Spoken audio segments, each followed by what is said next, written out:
আসসালামু আলাইকুম। আপনারা দেখছেন সিবিএন টিভি ইউএসএ সংবাদ বুলেটিন। সাথে আছি আমি সারিকা মৌসুমী। শুরুতেই এসেনশিয়াল হোম কেয়ার সংবাদ শিরোনাম। পর্যটন ও ব্যবসায়ীদের জন্য মার্কিন ভিসার নতুন নিয়ম, আবেদনেই লাগতে পারে $15,000 বন্ড। মুসলিম বিশ্বের উপর কর্পোরেট শক্তির নতুন আগ্রাসন, ট্রাম্পের চেয়েও ভয়ানক প্যালেন্টির। নিউ ইয়র্কে মেয়র পদে জরিপে শীর্ষ মামদানি, জোরালো সমর্থন অভিবাসীদের। মেয়র অ্যাডামসের পিটিশনে জাল স্বাক্ষরের অভিযোগ, প্রশ্নের মুখে নির্বাচনী প্রচার। এবং শক্তিশালী ভূমিকম্পে কাঁপল ইরান। শুনছিলেন এসেনশিয়াল হোম কেয়ার সংবাদ শিরোনাম। এবারে বিস্তারিত। মার্কিন যুক্তরাষ্ট্রে পর্যটন বা ব্যবসায়িক ভিসায় যাদের মধ্যে লুকিয়ে থাকার প্রবণতা বেশি, তাদের জন্য নতুন একটি কঠোর বিধান আসতে যাচ্ছে। মার্কিন পররাষ্ট্র মন্ত্রণালয় পরীক্ষামূলকভাবে এমন একটি কর্মসূচি চালু করতে যাচ্ছে, যার আওতায় নির্দিষ্ট দেশের ভিসা আবেদনকারীদের $15,000 পর্যন্ত বন্ড জমা দেওয়া বাধ্যতামূলক হতে পারে। এই বন্ড জমা দিলে আবেদনকারীদের ভিসার মেয়াদ শেষ হওয়ার পরও যুক্তরাষ্ট্রে অযথা অবস্থানের প্রবণতা কমানো যাবে বলে আশা করা হচ্ছে। যদি কেউ নিয়ম ভঙ্গ করে ভিসার মেয়াদ শেষ হওয়ার পর অবৈধ অবস্থান করে, তবে তার জমা দেওয়া বন্ডের পুরো বা আংশিক অর্থ বাজেয়াপ্ত করা হবে। প্রাথমিকভাবে এই পরিকল্পনাটি 12 মাসের জন্য চালু থাকবে এবং এতে অভিবাসন নীতির কার্যকারিতা বৃদ্ধি পাবে। তবে এই নিয়ম চালু হলে অনেক দরিদ্র বা মধ্যবিত্ত নাগরিকের জন্য মার্কিন ভিসা পাওয়া কঠিন হয়ে পড়তে পারে, কারণ এত বড় অঙ্কের বন্ড দেওয়া তাদের পক্ষে প্রায় অসম্ভব। মধ্যপ্রাচ্য ও মুসলিম বিশ্বের চলমান সংঘাত ও অস্থিরতার পেছনে শুধু রাজনৈতিক নেতাদের ভূমিকা নয়, রয়েছে এক শক্তিশালী কর্পোরেট প্রতিষ্ঠান প্যালেন্টির টেকনোলজিসের প্রভাব। ডোনাল্ড ট্রাম্পের তুলনায় প্যালেন্টির অনেক বেশি প্রযুক্তিগত ক্ষমতা ও প্রভাব বিস্তার করছে, যা উদ্বেগজনক ভাবনা সৃষ্টি করেছে। 2003 সালে প্রতিষ্ঠিত প্যালান্টিরের কৃত্রিম বুদ্ধিমত্তা এবং বিশাল ডেটা বিশ্লেষণ ক্ষমতা বিশ্বের 50টিরও বেশি দেশের সরকার ও গোয়েন্দা সংস্থার সঙ্গে যুক্ত। যুক্তরাষ্ট্রের সিআইএ, এফবিআই, প্রতিরক্ষা বিভাগ থেকে শুরু করে ইউরোপীয় ইউনিয়ন, ন্যাটো এবং ভারতের গোয়েন্দা সংস্থাও তাদের প্রযুক্তি ব্যবহার করে থাকে।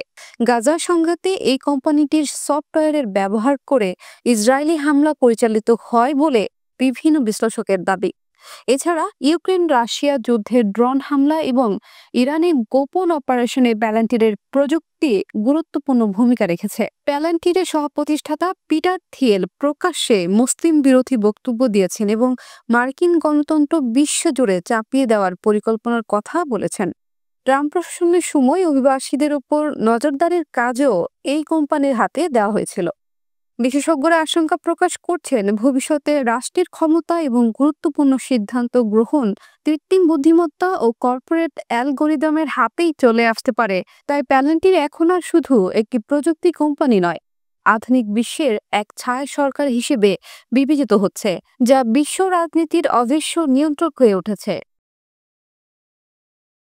নিউ ইয়র্ক সিটির আসন্ন মেয়র নির্বাচনে ডেমোক্রেটিক পার্টির প্রার্থী জোহরান মামদানি নির্বাচনী জরিপে শীর্ষে রয়েছেন। জেনিথ রিসার্চ ও পাবলিক প্রোগ্রেস সলিউশন পরিচালিত জরিপে দেখা গেছে, মামদানি একাই পেয়েছেন শতকরা 50% ভোটারের সমর্থন। সাবেক গভর্নর অ্যান্ড্রু কুয়োমো পেয়েছেন 22%, কার্টিসি স্লিওভা 13% এবং বর্তমান মেয়র এরিক অ্যাডামস সমর্থন নেমে এসেছে 7%। দক্ষিণ এশীয়, ল্যাটিনো, কালো ও পূর্ব এশীয় অভিবাসী জনগোষ্ঠীর জোরালো সমর্থনেই মামদানিকে এগিয়ে রাখছে বলে মনে করছেন বিশ্লেষকেরা। ভোটারদের দৃষ্টিতে অপরাধ, বাসস্থান, দ্রব্যমূল্যের সংকট মোকাবেলায় তার নীতি তাকে জনপ্রিয় করে তুলেছে। নিউ ইয়র্ক সিটির মেয়র এরিক অ্যাডামসের পুনর্নির্বাচনী পিটিশনে জাল স্বাক্ষরের অভিযোগ উঠেছে। গোথাম ইস্ট ও WNOICর তদন্তে বলা হয়, মেয়রের দল যে পিটিশন জমা দিয়েছে তাতে মৃত ব্যক্তিদের নামসহ একাধিক ভুয়া স্বাক্ষর রয়েছে। নিয়ম অনুযায়ী স্বতন্ত্র প্রার্থী হিসেবে অন্তত 7,500 জন ভোটারের স্বাক্ষর দরকার হলেও অ্যাডামস জমা দেন প্রায় 50,000টি। সাংবাদিকরা 2 সপ্তাহ ধরে তদন্ত চালিয়ে অন্তত 52টি স্বাক্ষরকে জাল বলে শনাক্ত করেছেন।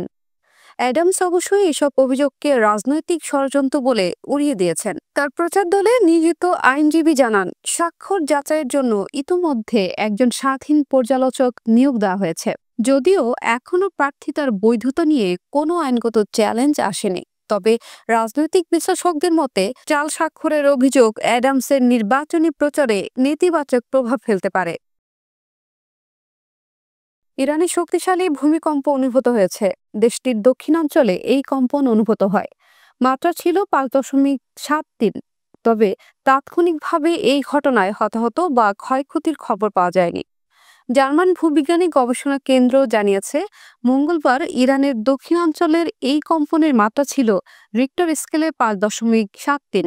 এই ভূমিকম্পের উৎপত্তি স্থল ছিল ভূপৃষ্ঠ থেকে মাত্র 10 কিলোমিটার গভীরে, যা ভূকম্পনটির অভিঘাতকে আরও বেশি তীব্র করে তোলে। গত 1 বছর ধরেই ইরানের বিভিন্ন অঞ্চলে মাঝারি ও অপেক্ষাকৃত শক্তিশালী ভূমিকম্পের ঘটনা ঘটেছে। গত জুন মাসেও ইরানের দক্ষিণ পশ্চিমাঞ্চলে আবারও একটি 5.6 মাত্রার ভূমিকম্প আঘাত হানে, যার ফলে বিদ্যুৎ ব্যবস্থা ও যোগাযোগ ব্যবস্থা বিঘ্নিত হয়। এবার কর্ণফুলী ইনকাম ট্যাক্স সংবাদ শিরোনাম। দেশের মানুষের চোখ ফাঁকি দিয়ে কক্সবাজারে গণঅভ্যুত্থানে নায়কেরা গোপন বৈঠকের অভিযোগ তুলে সমালোচনা। তারুণ্যের চোখে উচ্ছ্বাস, স্বপ্ন সমৃদ্ধির বাংলাদেশ গড়ার প্রত্যয়। জুলাই গণঅভ্যুত্থানের শহীদদের জাতীয় বীর ঘোষণা। 1 কেজি ইলিশের দামে মিলছে 3.5 কেজি গরুর মাংস। এবং এশিয়া কাপের প্রাথমিক দলে সৌম্য শান্ত সহ 25 সদস্য। আবার স্বাগতম সিবিএন টিভি ইউএসএ সংবাদ বুলেটিনে। শুনছিলেন কর্ণফুলী ইনকাম ট্যাক্স সংবাদ শিরোনাম। এবারে বিস্তারিত। ঐতিহাসিক জুলাই গণঅভ্যুত্থান দিবস উপলক্ষে রাজধানীতে আয়োজিত কর্মসূচি থাকলেও জাতীয় নাগরিক পার্টির শীর্ষ 5 নেতা কক্সবাজারে অবস্থান করায় ব্যাপক সমালোচনা ও প্রশ্নবিদ্ধ হয়েছে। সামাজিক যোগাযোগ মাধ্যমে তাদের গোপন বৈঠকের গুঞ্জন ছড়িয়ে পড়লে দেশ জুড়ে উত্তেজনা ছড়িয়ে পড়ে। পিটার হাসের সঙ্গে গোপন বৈঠকের খবর অস্বীকার করলেও বিএনপি ও বিভিন্ন রাজনৈতিক মহল এই সফরকে দেশের মানুষের প্রতি বিশ্বাস ভঙ্গি হিসেবে উল্লেখ করে তীব্র সমালোচনা করেছে। বিএনপির শতাধিক নেতাকর্মী কক্সবাজারের সি পার্ল হোটেলের সামনে বিক্ষোভ করেন, যেখানে এনসিপির নেতারা অবস্থান করেন। বিক্ষোভে অংশ নেওয়া বিএনপি নেতা সেলিম সিরাজি বলেন, দেশের মানুষের আশা আকাঙ্ক্ষাকে ভুলিয়ে গোপন বৈঠক ষড়যন্ত্রের অংশ। এ ধরনের কর্মকাণ্ড চলতে দেওয়া হবে না। কোনো বিদেশি শক্তিকে বাংলাদেশের ক্ষমতা হস্তান্তর করা যাবে না। এনসিপির পক্ষ থেকে নেতারা দাবি করেন, তারা কোনো বৈঠকে অংশগ্রহণ করেননি, বরং হুট করে অবকাশ যাপনের জন্য কক্সবাজার এসেছেন। তবে এই ঘটনাকে কেন্দ্র করে রাজনৈতিক অঙ্গনে নানা প্রশ্ন ও সমালোচনা তুঙ্গে পৌঁছেছে। জুলাই গণঅভ্যুত্থান দিবসের কর্মসূচিতে অংশ নেওয়ার বদলে দলের শীর্ষ নেতাদের অবকাশ যাত্রা যাওয়ার ঘটনা দেশের মানুষের মনে অবিশ্বাস তৈরি করেছে। বিশেষজ্ঞরা বলছেন, এ ধরনের কর্মকাণ্ড দলের ভাবমূর্তি ক্ষুণ্ণ করেছে এবং জনগণের মধ্যে হতাশা সৃষ্টি করেছে। জুলাই গণঅভ্যুত্থান দিবস উপলক্ষে রাজধানীর মানিক মিয়া অ্যাভিনিউতে আয়োজিত জুলাই পুনর্জাগরণ কর্মসূচিকে ঘিরে সকাল থেকে রাজনৈতিক কর্মী ও সাধারণ মানুষের ঢল নামে। বৃষ্টির কারণে কিছুটা ছন্দপতন হলেও তা থামিয়ে রাখতে পারেনি জনতার স্বতঃস্ফূর্ত অংশগ্রহণ। ঝিরঝির বৃষ্টি উপেক্ষা করে বহু মানুষ স্লোগান ও ব্যানার নিয়ে অংশ নিয়েছেন এই কর্মসূচিতে। কেউ গাছের নিচে আশ্রয় নিয়েছেন, কেউ ছাতা মাথায় নিয়ে দাঁড়িয়ে থাকলেও অনেকে আবার কাঁধে জাতীয় পতাকা ও গায়ে জুলাই সনদ ব্যাজ পরে বৃষ্টিতে ভিজেই আন্দোলনে অংশ নিচ্ছেন। অনুষ্ঠানে ছিল তারুণ্যের জয় জয়কার। সকলের মুখে একটি কথা, সকল বিভেদ ভুলে সমৃদ্ধির বাংলাদেশ গড়ে উঠুক। এদিন বিকেলে জুলাই ঘোষণাপত্র পাঠ করেন অন্তর্বর্তীকালীন সরকারের প্রধান উপদেষ্টা অধ্যাপক ডক্টর মোহাম্মদ ইউনূস। এই ঘোষণাপত্রে জুলাই আন্দোলনের শহীদদের জাতীয় বীর হিসেবে ঘোষণা করা হয়। জুলাই গণঅভ্যুত্থানের সব শহীদকে জাতীয় বীর হিসেবে ঘোষণা করা হয়েছে। এছাড়া শহীদদের পরিবার, আহত যোদ্ধা ও আন্দোলনকারী ছাত্র জনতাকে প্রয়োজনীয় সব আইনি সুরক্ষা দেওয়া হবে। মঙ্গলবার রাজধানীর মানিক মিয়া অ্যাভিনিউতে সংসদ ভবনের দক্ষিণ প্লাজায় জুলাই ঘোষণাপত্র পাঠকালে প্রধান উপদেষ্টা কথা বলেন।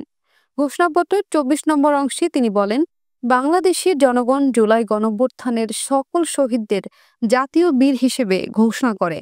শহীদদের পরিবার, আহত যোদ্ধা এবং আন্দোলনকারী ছাত্র জনতাকে প্রয়োজনীয় সকল আইনি সুরক্ষা দেওয়ার অভিপ্রায় ব্যক্ত করছে। প্রধান উপদেষ্টা বলেন, বাংলাদেশের জনগণ বিগত ১৬ বছরের দীর্ঘ ফ্যাসিবাদ বিরোধী আন্দোলন সংগ্রামকালে এবং ২০২৪ সালের জুলাই গণঅভ্যুত্থানকালীন ফ্যাসিস্ট আওয়ামী লীগ সরকার কর্তৃক সংগঠিত গুম, খুন, হত্যা, গণহত্যা, মানবতা বিরোধী অপরাধ ও সব ধরনের নির্যাতন, নিপীড়ন এবং রাষ্ট্রীয় সম্পত্তি লুণ্ঠনের অপরাধসমূহের দ্রুত উপযুক্ত বিচারের দৃঢ় অভিপ্রায় ব্যক্ত করা হচ্ছে। ভরা মৌসুমে বাজারে এখন ছোট বড় সব ধরনের ইলিশ পাওয়া যাচ্ছে। তবে দামের কারণে ক্রেতার নাগালে তো নেই, এমনকি যারা বিক্রি করছেন তারা পর্যন্ত ইলিশ খাওয়ার সাহস পাচ্ছেন না। এখন ১ কেজি ওজনের একটা ইলিশ কিনতে যে পয়সা গুনতে হচ্ছে, সে টাকায় ৩.৫ কেজি গরুর মাংস কেনা সম্ভব। মঙ্গলবার ঢাকা ও চট্টগ্রামের বিভিন্ন বাজার ঘুরে ইলিশ বিক্রেতা, ক্রেতা ও সাধারণ মানুষের সঙ্গে কথা বলে এ তথ্য জানা যায়। বাজার ঘুরে দেখা গেছে ১.৫ কেজি ওজনের ইলিশ বিক্রি হচ্ছে ৩,২০০ থেকে ৩,৫০০ টাকায়। ১ কেজি ওজনের ইলিশ বিক্রি হচ্ছে ২,৬০০ টাকা থেকে ২,৯০০ টাকা। ৪০০ থেকে ৫০০ গ্রাম ওজনের ইলিশ বিক্রি হচ্ছে ২,০০০ থেকে ২,২০০ টাকা কেজি। ছোট ইলিশ বিক্রি হচ্ছে ১,৪০০ থেকে ১,৬০০ টাকায়। তবে কোনো কোনো ব্যবসায়ী বড় ইলিশ কিছুটা কম দামে বিক্রি করছেন। এসব ইলিশ সাগরের বলে জানিয়েছেন কয়েকজন ব্যবসায়ী। আগামী এশিয়া কাপের প্রস্তুতিতে ২৫ সদস্যের প্রাথমিক স্কোয়াড ঘোষণা করেছেন বাংলাদেশ ক্রিকেট বোর্ড। শ্রীলঙ্কার বিপক্ষে সিরিজে খেলতে না পারা তারকা ক্রিকেটাররা যেমন সৌম্য সরকার ও নাজমুল হোসেন শান্ত সুযোগ পেয়েছেন। বাংলাদেশ এ দলের ৫ ক্রিকেটারও স্কোয়াডে আছেন। তারা হলেন অধিনায়ক নুরুল হাসান সোহান, সাইফ হাসান, মাহিদুল ইসলাম অঙ্কন, হাসান মাহমুদ ও নাইম শেখ। আগামী বুধবার মিরপুরে ফিটনেস ক্যাম্প শুরু হবে, যা ১৫ আগস্ট থেকে স্কিল ক্যাম্পে পরিণত হবে। এরপর ২০ আগস্ট নেদারল্যান্ডসের বিরুদ্ধে ৩ ম্যাচের টি-২০ সিরিজ খেলতে সিলেটের দল যাবে। এশিয়া কাপ ৯ সেপ্টেম্বর শুরু হবে। স্কোয়াডে আছেন অধিনায়ক লিটন কুমার দাস, তানজিদ হাসান তামিম, নাইম শেখ, সৌম্য সরকার, নাজমুল হোসেন শান্ত সহ আরও অনেকে।